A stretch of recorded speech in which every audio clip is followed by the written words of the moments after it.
पर गिरती है तो ताप्ती नदी जो खंभात के गाड़ी में गिरती है, तो यहाँ के ताप्ती नदी के मुहाना से लेकर कन्याकुमारी के अंतरिप तक, यानी कि कन्याकुमारी के अंतरिप तक ये जो पूरे है, ये इसको कहा जाता है पश्चिमी घाट। उत्तर में गुजरात के सौराष्ट्र प्रदेश में गिर की पहाड़ियाँ मिलती है।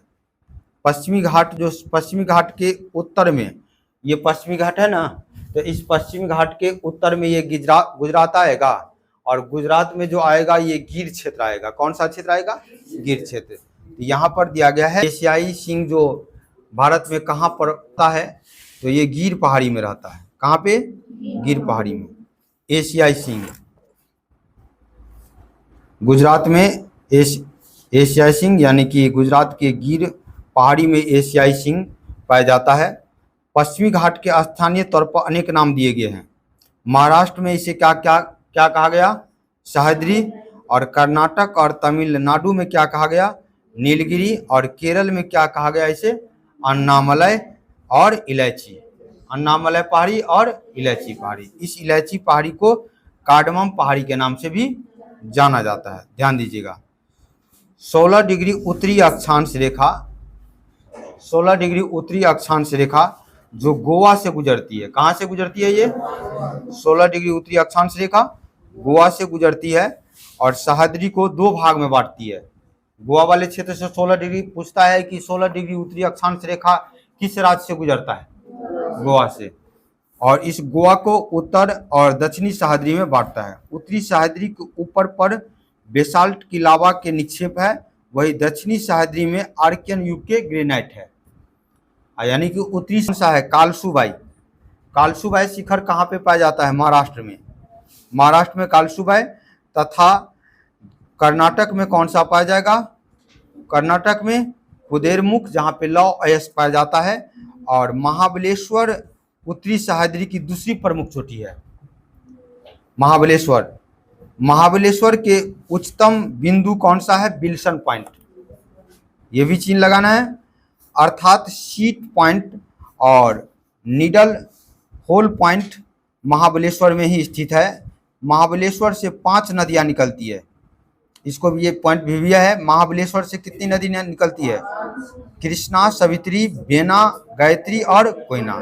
जिसमें आपका इम्पोर्टेंट है कृष्णा इम्पोर्टेंट है, आपका बेना इम्पोर्टेंट है और कोयना इम्पोर्टेंट है। ये 3 ठो महाबलेश्वर पहाड़ी से 3 ठो नदी निकलती है।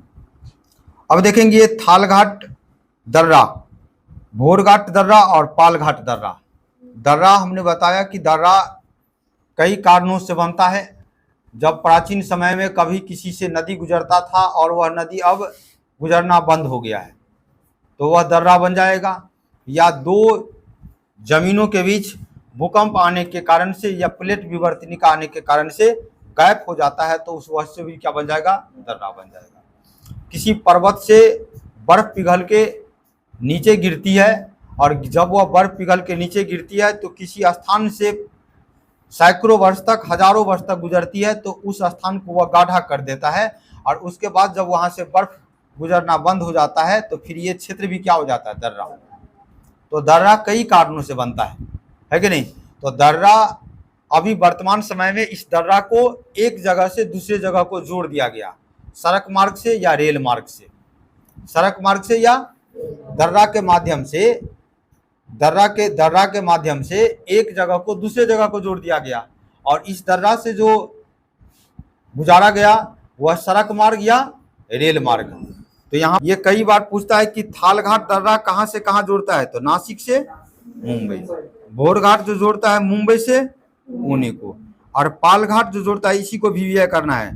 थालघाट नासिक से मुंबई, भोरघाट मुंबई से पुणे, और पालघाट कोयम्बटूर से कोचीन को, और सेनकोट्टा तिरुअनंतपुरम को मदुरई से जोड़ता है। ये यहाँ पर दिया गया नीलगिरी की पहाड़ी। नीलगिरी की पहाड़ी तमिलनाडु में है। नीलगिरी की पहाड़ी कहाँ पे है? जो एक ब्लॉक पर्वत है। क्या है ये? एक ब्लॉक पर्वत है। यह मुख्यतः चार्नोकाइट पठार से बनी है। इसे सबसे ऊंची चोटी कौन सा है? डोडा बेटा। यहाँ पर ये याद रखना है कि नीलगिरी पर्वत, 3 को यहाँ पर से 2 क्वेश्चन बन गया कि नीलगिरी पर्वत कहाँ पे होगा? तो तमिलनाडु राज्य में। नीलगिरी पर्वत कौन सा पर्वत है? तो ब्लॉक पर्वत है। इसके बाद नीलगिरी पर्वत के सबसे ऊंचा चोटी कौन सा है? तो डोडा बेटा है, जो दक्षिण भारत की दूसरी सबसे ऊंची चोटी है। दक्षिण भारत की सबसे ऊंची चोटी यही है। दक्षिण भारत के सबसे ऊंची चोटी जो है वह अन्नामलाई के पर्वत में अन्नामुडी पर्वत है। अन्नामलाई पर्वत में अन्नामुडी पर्वत सबसे ऊंची चोटी है। और उसके बाद दूसरा ऊंची चोटी नीलगिरी पर्वत के दोदा बेटा है। दोदा बेटा है और सबसे यानी जो दक्षिण भारत की दूसरी सबसे ऊंची चोटी है। और उटकमंड इसी पहाड़ी पर है। ये घूमने वाला जगह है, उटकमंड इसी पहाड़ी पर है। ध्यान दीजिएगा, यहाँ पर बता देता हूं मैं कहा क्या नीलगिरी पर्वत कहाँ पे है। तो ये केरल और ये तमिलनाडु का क्षेत्र है। ये दोनों क्या करता है, ये पहाड़ी पश्चिमी घाट और ये पूर्वी घाट एक दूसरे से मिलता है और मिलने के बाद यहाँ पर एक गांठ बनाता है। तो इस गांठ को कहा जाता है नीलगिरी पर्वत। क्या कहा जाता है? नीलगिरी पर्वत। और इसी नीलगिरी पर्वत के सबसे ऊंचा चोटी जो है वह कौन सा है? दोदा बेटा। कौन सा है? ये दोदा बेटा है, याद रखिएगा। दोदा बेटा इसका नीलगिरी पर्वत का सबसे ऊंचा चोटी। तमिलनाडु राज्य में नीलगिरी के दक्षिण भाग में, तमिलनाडु राज्य के नीलगिरी पर्वत जो है इसके दक्षिण भाग में पालघाट है। पालघाट क्या है? दर्रा है ना जी। क्या होगा? पालघाट दर्रा है, पालघाट है। जो पालघाट गैप पश्चिम और पूर्वी घाट के मिलन स्थल है। देख लेना, ये पश्चिमी घाट और पूर्वी घाट एक दूसरे से मिलता है कि नहीं? पालघाट पश्चिम घाट और पूर्वी घाट का मिलन स्थल है। अर्थात पूर्वी घाट और पश्चिमी घाट के मिलन स्थल पर नीलगिरी पहाड़ी स्थित है। मैंने बताया अभी कि ये पश्चिमी घाट पश्चिम तरफ का और ये पूर्वी घाट दोनों जो मिल गया तो वहां पर कौन सा पर्वत बन गया? नीलगिरी पर्वत। और इस नीलगिरी पर्वत का सबसे ऊंचा चोटी कौन सा है? दोदा बेटा। तो यहाँ पर दिया है कि पूर्वी घाट और पश्चिमी घाट के मिलन स्थल पर कौन सा है? नीलगिरी पर्वत पहाड़ी स्थित है। और इसी पार फैली, यानी कि इसके जस्ट बाद देखेंगे यहाँ पर मैंने अन्नामलाई और अन्नामलाई पर्वत के सबसे ऊंचा चोटी अन्नामुडी होगा। और इसके जस्ट इसके बाद जो पहाड़ी है उस पहाड़ी को कहा जाता है कार्डामम पहाड़ी। कौन सा कहा जाएगा? और कार्डामम पहाड़ी को भी इलायची पहाड़ी कहा जाता है, क्योंकि यहाँ पर इलायची की खेती होती है। कौन सी खेती होती है? इलायची पहाड़ी। तो दिया गया है यहाँ पर, इसके पार फैली कार्डामम की पहाड़ियां है और पश्चिम घाट की विस्तार मानी जाती है। ये पश्चिम घाट का ये विस्तार है। प्रादीपीय पठार दक्षिण भारत का सबसे ऊंची चोटी अन्नामुडी है। दिया गया है प्रादीपीय पठार यानी पूरे दक्षिण भारत का सबसे ऊंचा चोटी अन्नामुडी है, जो अन्नामलाई पर्वत में है कि नहीं? ये किस राज्य में पड़ता है? तो केरल राज्य में पड़ता है, जो पश्चिमी घाट की अन्नामलाई पहाड़ी में स्थित है। अन्नामुडी 3 पहाड़ियों का केंद्र बिंदु है। यहाँ से 3 पहाड़ी श्रृंखला है और तीनों दिशाओं में जाती है। दक्षिण की ओर इलायची पहाड़ी और उत्तर की ओर अन्नामलाई, है कि नहीं? और उत्तर की ओर अन्नामलाई पहाड़ी और उत्तर पूर्व की ओर पलानी की पहाड़ी। यहाँ पर तो ये पहाड़ी है, यहाँ पर नीलगिरी पर्वत है। और इधर देखेंगे तो यहाँ से उत्तर आप देखेंगे तो उत्तर देखने के बाद कौन सा पहाड़ी आ जाता है? अन्नामलाई पर्वत आ जाता है, जिसकी ऊंची चोटी अन्नामुडी है। और इसके दक्षिण कौन सा आएगा? कार्डामम आएगा। कौन सा आएगा? कार्डामम। और उत्तर पूर्व का मतलब होता है उत्तर ये हो गया और पूर्व कौन हो गया? ये। और उत्तर पूर्व का दिशा किधर हो गया? ये।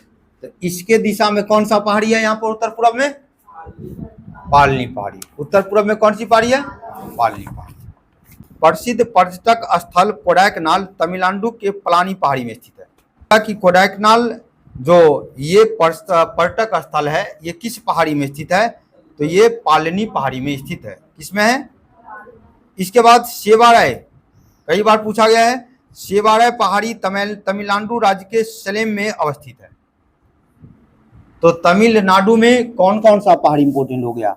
जैसे नीलगिरी पर्वत सबसे कहाँ पे है? तमिलनाडु में। सेवाराय पहाड़ी कहाँ पे है कि नहीं? कोडाइकनाल पर्यटक स्थल किस राज्य में है? तमिलनाडु में। इसी प्रकार से क्वेश्चन पूछेगा। तो इसको आपने देख लिया। आगे है भारत के पश्चिमी तट को निम्न भागों में बांटा गया। अब भारत के पश्चिम तट को निम्न भाग में बांटा जाता है। भारत के पश्चिम तट को अगर बांटे तो पहला आप देखेंगे, पहला जो है ये गुजरात से लेकर गोवा तक है, और गोवा से कहाँ पे है, कर्नाटक के मंगलुरु कर्नाटक है, और उसके बाद जो है कर्नाटक से लेकर कहाँ तक,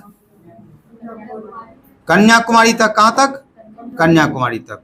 इनका अलग नाम दिया गया है, कन्याकुमारी तक इसका अलग नाम दिया गया है। तो गुजरात से लेकर गोवा तक का जो पश्चिमी घाट का क्षेत्र है, इस क्षेत्र का अलग नाम है, और इस क्षेत्र का क्या नाम पड़ता है, कौन सा तट, कोंकण तट। कौन सा तट, तो पूछेगा कि कोंकण तट भारत के किन राज्यों के बीच स्थित है, तो गुजरात और गोवा के बीच स्थित है कि नहीं। गोवा और कर्नाटक के बीच कौन सा तट स्थित है, केनरा तट। कौन सा तट स्थित है, केनरा तट, ध्यान दीजिएगा। और कर्नाटक से लेकर कन्याकुमारी तक जो तट है, उस तट कौन सा है, तो मालाबार तट है। कौन सा तट है, तो पूछेगा ये गुजरात से लेकर गोवा तक जो तट है, इस तट को कौन सा तट कहा जाता है, कोंकण तट। और गोवा से लेकर कर्नाटक तक जो तट है, उस तट को केनरा तट कहा जाता है, और कर्नाटक से लेकर कन्याकुमारी तक जो है, इसे मालाबार तट कहा जाता है। जिस प्रकार से पश्चिमी घाट को तटीय के हिसाब से बांटा गया, क्योंकि 3 भाग में इसलिए बांटा गया कि तीनों तट का कुछ अलग विशेषता है, इसी प्रकार से पूर्वी घाट को भी बांटा जाता है, जो हम आगे पढ़ेंगे।